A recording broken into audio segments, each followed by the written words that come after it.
1 to 10, baka po nasa 1 million yung excitement ko. Kahit po kinakabahan po ako, kami po yung dalawa, pero since gusto po natin yung kwento and first time po namin na magampanan yung ganun doon, nakaka-excite siya kasi parang hindi kami sanay sa ganito eh. So, another way of learning din po. And nakakatuwa kasi balik kami sa acting.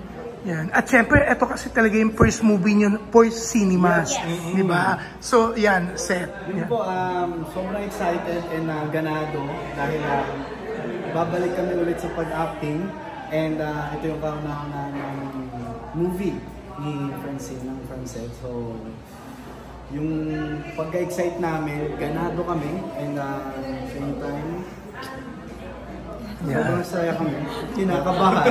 At yung kwento, yung kanina, nare-realize namin. Script reading kasi yung kanina.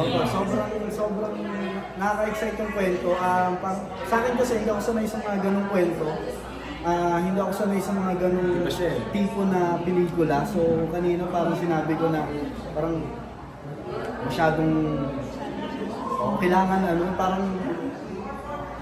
kailangan mo talaga tutuwan yung pelikula eh. Ganun siya.